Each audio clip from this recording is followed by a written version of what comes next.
Welcome back to the Ruby Tuesday. If you've been a part of the Ruby Tuesday for a while, you'll notice that I haven't been posting as much as I usually do, and that's because I'm being really picky about what I want to review, because I got a little burnt out and I was just not feeling it. So now I basically put things out that I really want to talk about, whether it's terrible, whether it's great. And so this week I'm talking about Netflix's Indian show called Mandala Murders. It's 8 episodes. They range about 30 minutes to about an hour, depending on the episode. What story they're telling is a contained story, but they leave it open for more if they're going to green light it. I know the cast and the crew have already been talking about the possibility of the second one. Anyway, let's talk about the first season and whether it's worth your while. In the quaint, mysterious town where fate, myth, and murder entwine, Detective Ray Thomas and Vikram Singh unravel a chilling conspiracy of ritualistic killings tied to a centuries-old secret society. When this one initially came out, the teaser that I watched without sound initially gave me feelings of this is going to be another one of those Indian kind of serial killer dramas that they've had, jumping just a bunch of them onto Netflix, feeling like it's going to be okay, but not great. And I think it came out a little bit of a week ago, and I watched a little bit more of the trailer, thinking that I needed something different for me to sink my teeth into. It's one of those ones that you have to really concentrate on what you're watching, especially if you don't speak the language. I would highly recommend watching the original language and just reading the subtitles. But if you're one of those that can't handle reading the subtitles because you get too distracted, that's fine. The dubbing is okay. It's not great by any means, but it will serve a point to get you the story.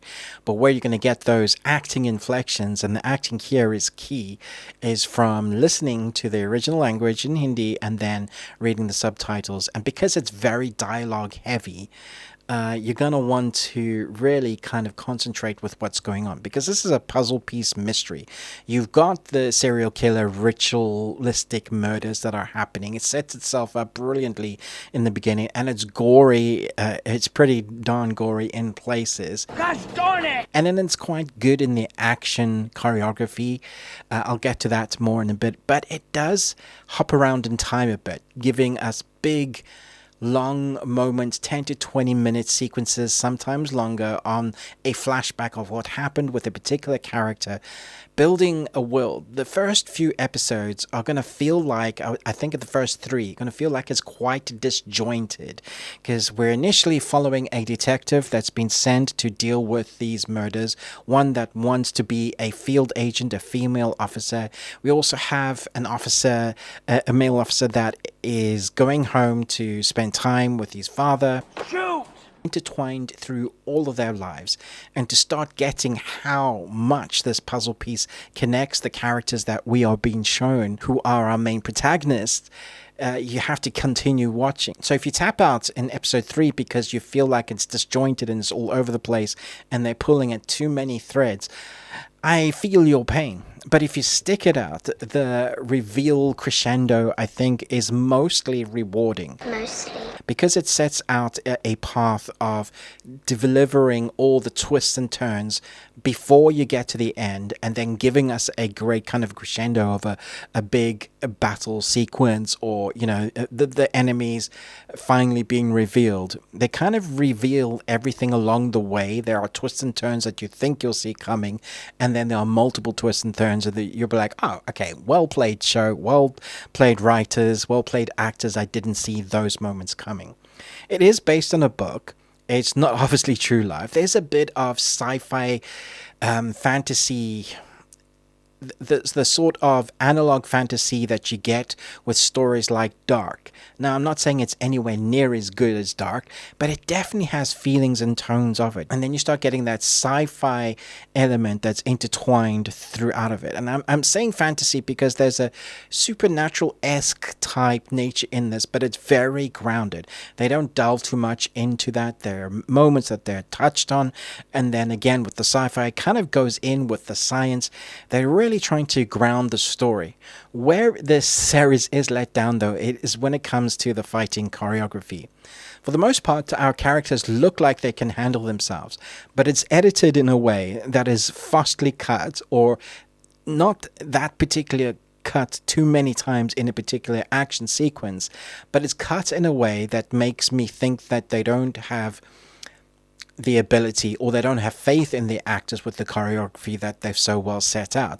So there are times where it looks like it's deliberately paused, cut to another shot, so that we don't have to see the actress or actors do a particular action move.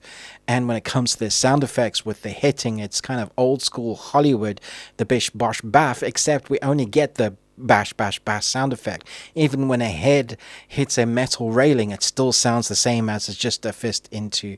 They don't alter the sound effects. There needed some tweaking there. I don't know why that was particularly shown, but I did find myself cringing a little bit when it comes to some of the fight sequences, which is disappointing because the actors look like they know how to handle themselves. I think this came down to either the directing of the fight sequences or not having faith in the actors themselves.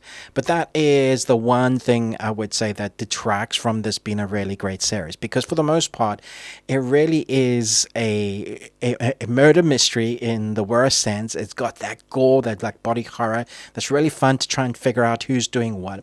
And when the reveals come, they're great. And part of the reason why this is so fun to watch, because it's the looks of the cinematography are beautiful to look at. I feel like I say this just about every Indian TV series or movie that I watch. The cinematography with the lenses, the cameras they use, the techniques shown on screen are always pretty to look at. Even if it's slow-mo, which we don't get too much of. There's only slight moments of slow-mo in this, thankfully. But if they go the Bollywood route, it still looks fantastic. This isn't a Bollywood series at all. This is just a hard-hitting, gritty, gory, and very much political in places.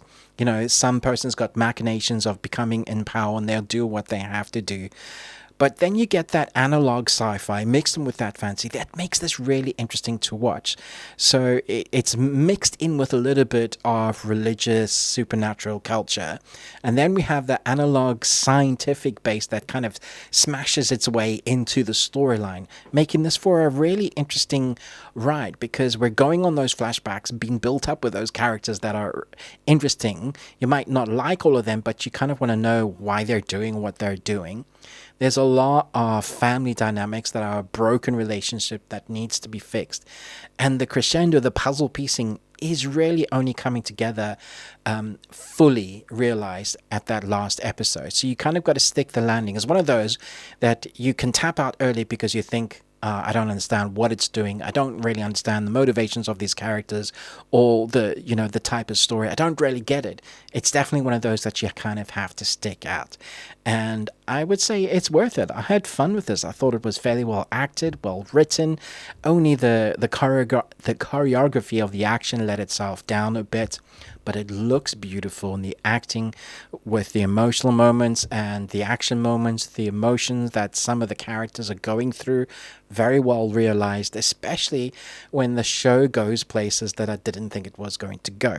There are moments that are so hard-hitting, and it just does it by the by. It doesn't make a big kind of grand festival of, oh, this character that you liked is now dead, and now we're going to have a big crying moment, and, they're going to drag it out. Sometimes characters die just because if it was real, this is how they would die, and this is how they would need to continue working on a particular project that they're doing in the case, and they can't just have everything stop. So it just kind of happens, and it feels like, oh wow, I didn't expect them to handle it that way. And it feels very grounded in moments like that, even though the core premise of it is very big and unrealistic. Because the series, the writing and the directing is so grounded, it makes it fun. So I'm going to give this 3.75 Nicolas Cages out of 5. Almost a 4, not quite. I'm looking forward to what they could potentially do with a season 2. They do leave a door ajar for a season 2, but if it doesn't come back as a contained story, this works quite well as well. So let me know your thoughts and feelings. Have you seen this? What did you think of it? What's your favorite Netflix Indian drama that's a TV series that's on there at the moment, and what else are you looking forward to that I should have on my list when it comes to Indian cinema and TV series? I'd love to know. Thanks so much for watching, but most of all, until next time, remember, live long and Tuesday.